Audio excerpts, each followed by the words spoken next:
Өзүңүздөр билесиздер, урматтуу коллегалар, биз мына жерде коюлган дата боюнча ушул 28 марттан 3 апрелге чейин, 4 апрелден 10 апрелге чейин, демек ушул даталардын аралыгында биздин боло турган сабактарыбыз жөнүндө биз ушул аралыктарга, шкалага демек эмне коюшубуз керек, өзүбүздүн сабагыбыздын түрлөрүн коюшубуз керек.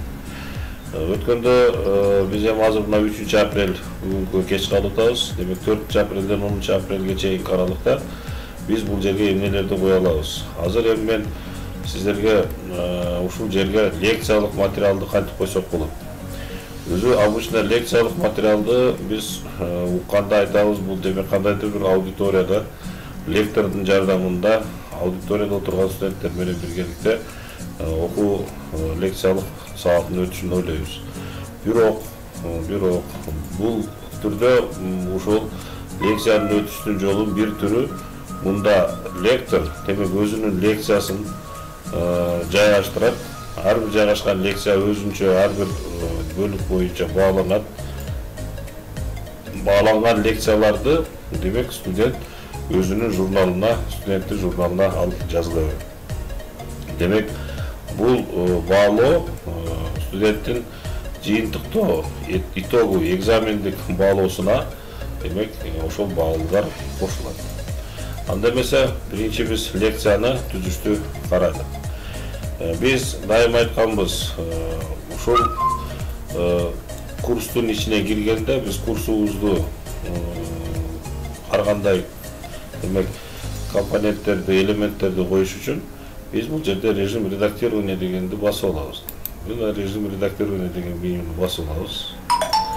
Натыйжада бизге кошумча мындай значоктор чыгып калат.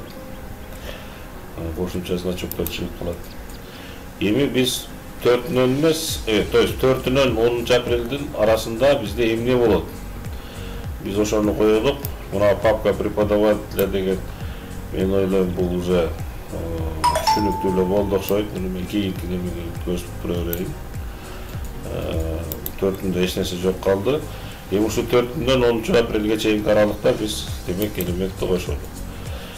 Бул жерде курстун элементтери бар. Бир сыйра карап чыксаңыздар болот. Бизде бүт бардык элементтер жасалган. Карап чыксаңыздар болот. Бул жерде жанагы мен айткан лекция өткөнгө видеоконференциялар бар. Zoom дагы бар. Мына собрание Zoom деген.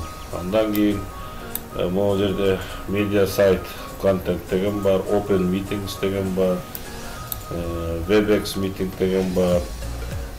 Могу жерде биздин жөнөкөй Classroom деген дагы бар.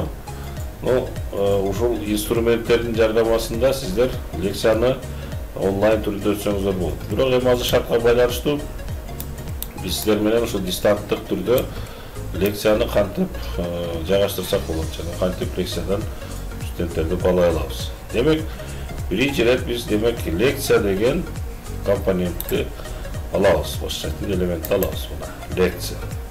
Эгер сиздер лекцияны түшүнбөсөңүздөр, кантип иштейтинин билбесеңиздер, сөзсүз ушул компонентти белгилегенден кийин оң жагындагы түшүндүрмөнү бир сыйра шашпай окуп чыгышыңыздар зарыл. Так, лекцияны алдык. Алынган лекцияны коебуз. Натыйжада бизге мындай бир терезе чачылат. Бул жерде кызыл жылдызча менен белгиленген бул сөзсүз толтурулуучу талаалар. Эгерде ушул кызыл жылдызчасы жок болсо, анда аны пропускать этип өтүп кетсе болот. Бирок биз мына сөз толтурушубуз керек. Мен муну жазамын. Бул бизде лекция 1 деп коеюн мына. Биринчи лекция дейм. Эми бул жерде описаниясын жазсаңыздар болот. Мен мынтип коеюн, лекция жалпы окутуучуларга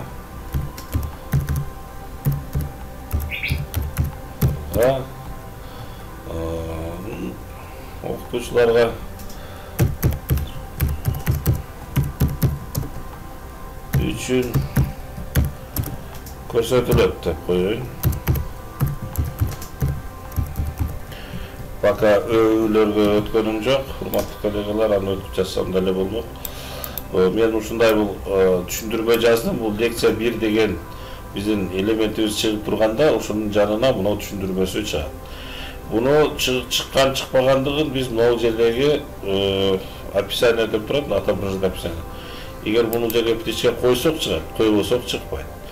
Мен азыр буну коюп койдум, бул чыксын дедим. Буну дагы форматтап коеюн. Форматтап, чоң кылып, кооздоп дегендей, мындай.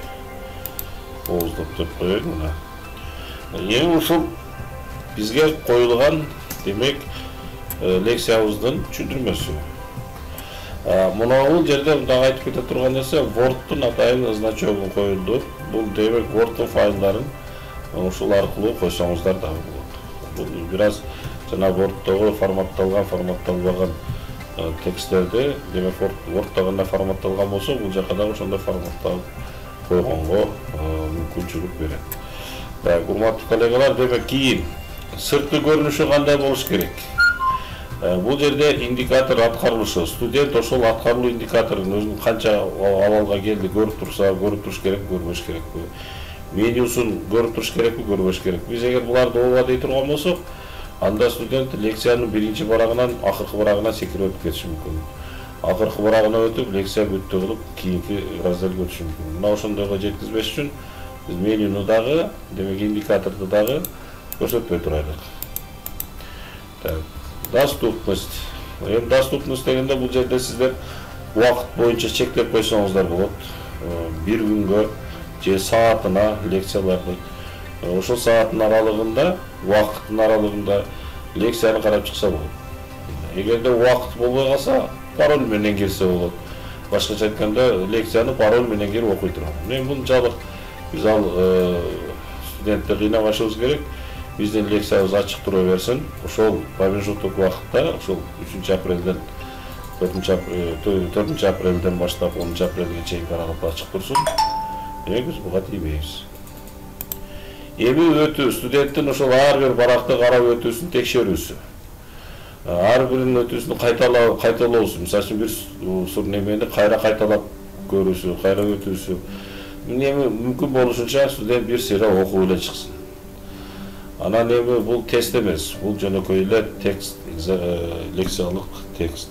Ошону окуп үйрөнүп чыгыш керек.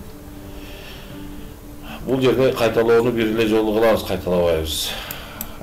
Баал коюу, баа коюу. Биздин лекциябыз бааланып туруш керек. Лекциябыз эмне түрүндө бааланат? Шкала түрүндөбү, бал түрүндөбү? Эми шкала түрүндө кылсак, биз кандайдыр бир чектөөнү көрсөтүшүбүз керек. Бал болсо, бизде 100 балдык системада бааласак дагы болот мына. Биз эми көбүнчө 100 балдык системада баалап үйрөнүп калганбыз. Ошондуктан 100 балдык системаны калтырабыз. Категория, баалоонун категориясы. Бул жерде ар кандай категорияга бөлсөк болот. Лекцияны бөлүштүн кажети жок деп ойлойм. Жанагы төмөнкү, ортоңку, анан өтө татаал дегендей. Өтүү балы. Эгер бул жерге биз балдарын коюп койсоңуз, студентти кийинки семестрге же болбосо кийинки экзаменге ушул бал жетпей сайын өткүзбөйт. Ошон үчүн чектөө балын мен сунуш кылам, жазбай эле койсоңуздар болот. Тренировка. Эми тренировочный лекция деп турат, анан кийин разрешить повторное прохождение. Тренировочный лекция дегенде биз да деп койсок, анда биздин лекциябызда алынган балдар, мына бал, студенттин демек журналына, электрондук зачеткасына түшпөйт. Ошон үчүн биз буну нет дейбиз. Себеби бул алынган балдар ошол журналга, электрондук зачеткага түшүш керек. Так, повторный прохождениясын бүтүрө берелик. Анткени кийин кааласаңыздар да деп койсоңуздар болот, бирок ал биринчи балды гана кабыл алат, калган балды кабыл албайт. Ортоңку балды гана кабыл алат да, андан башка балды кабыл албайт. Жалпы настройкасында эмне? Ушул страницада эмнелер болуш керек? Демек, бул жерде студенттерге көрүнүп туруу, көрүнбөй туруу, ар бир курста чыгып туруу дегендей. Бул эми биздин курсубузда чыгып турсун, көрүнүп турсун. Кандайдыр бир идентификаторду кодго байлап койсо болот. Эми анын зарылчылыгы жок сиздерге. группалык режимде көрүнгөн группа деген сөз ушу бизде катталган группалар. Потокторго бөлсөк болот. Мисалы үчүн биринчи поток, экинчи поток. Биринчи потокто 3 группа, экинчи потокто 3 группа кылып, бирок биз азыр потокко бөлбөйбүз. Мындан сырткары дагы башка демек критерийлер менен аларды чектесе да болот. Эми чектөөлөрдүн түрү көп. Бул элементи аткарууну текшерип турганда жүргүзүлөт. Бул аткаруу катары караса болот. Аткарылды деп туруп белги койсо болот. Анан кийин бул студент бул элементти өзү карап аткарылганын көрсө болот.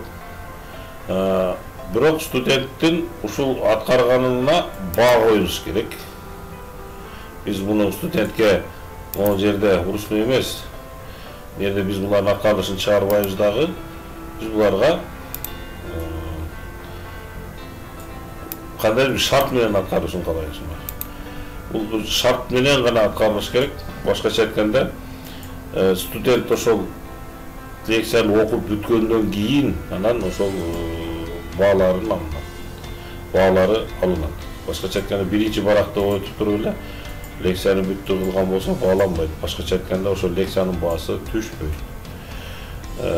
Эми баала убакыттын чектөөсү, эч качан убакытты чектебейбиз. Азырынча чектебей тура бериңиздер. Эгерде студентибиз ушунчалык эле жетишип, сизден берген материалыңызды сиз ойлогон убакыттан эрте бүткөн болсо, анда убакыт чектесеңиз болот. Аткаруу мезгили, муну дагы чектөө. Эми теги деп коет, бул тектер дагы керек. Эгерде сиз кандайдыр бир тек менен сиздин ушул маалыматыңызды издеп табыш үчүн, же студенттин данныйын табыш үчүн, же студент сиздин лекцияңыздан кандайдыр бир маалыматты издеп табыш үчүн, ушул жерде биз кандайдыр бир текти жазып койсоңуз болот. Менин оюмча жазыштын кереги жок. Эми компетенциялар, курстун компетенциясы. Эми бул жерде ар түрдүү.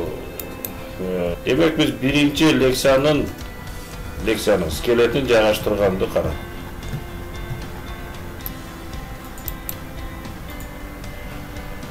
Мына, урматтуу коллегалар, биз биринчи лекциянын скелетин жайгаштырдык. Бирок лекциябыздын ичи пустой. Азыр только лекциянын сырты гана жайгашылды. Ал эми бунун ичинде материалдарды кантип жайгаштырабыз, ал материалдарды студент кантип окуп баалайт. Мына бул экинчи бөлүмүндө карайбыз.